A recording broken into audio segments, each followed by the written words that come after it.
Assalamu alaikum. My name is Ana Mayub and I am a clinical psychologist and an ABA therapist at Global Special School and Autism Care Foundation. Today I will talk about dependent personality disorder. ये होता क्या है? Dependent personality disorder is a cluster C type personality disorder.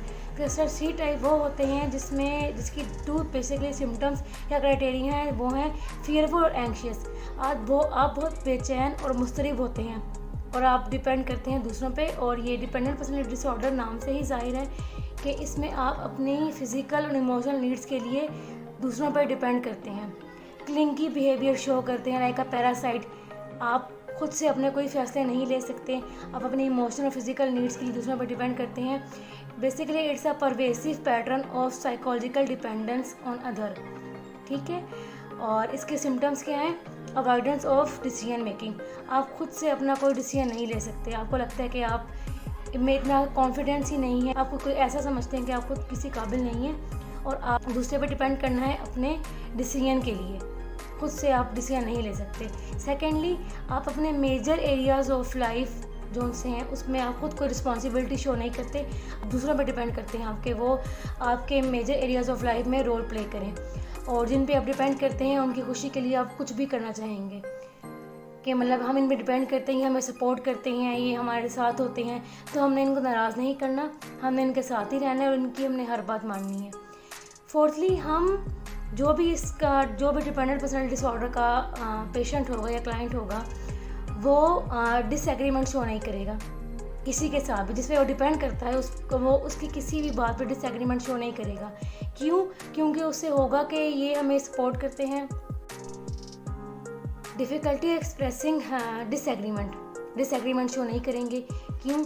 क्योंकि इन्हें होगा कि हम अपना ये जो सपोर्ट है हमारे पास से जो है, जिस पे हम डिपेंड करें अपनी फ़िज़िकल और इमोशनल नीड्स के लिए, हम वो सपोर्ट खो देंगे।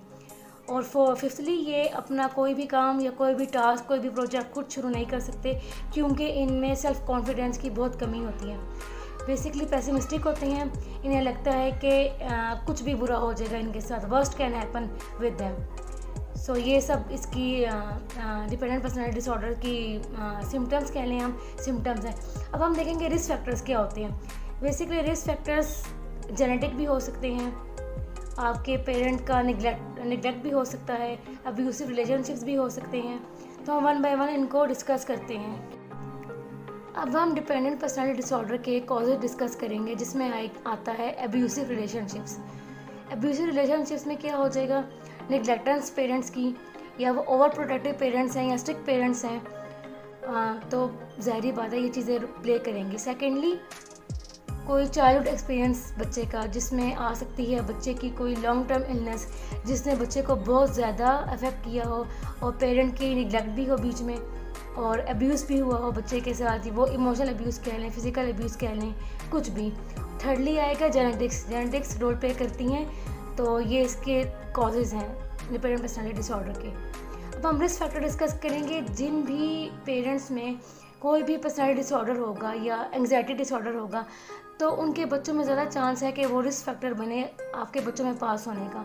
जिन पेरेंट्स में एंग्जाइटी डिसऑर्डर या फिर पर्सनैलिटी डिसऑर्डर का कोई भी सिम्टम हो या जेनेटिक्स में उनका हो, तो बच्चों में भी आगे वो चीज़ ट्रांसफ़र होगी। नेक्स्ट आता है इसमें आपका treatment how we can treat dependent personality disorder.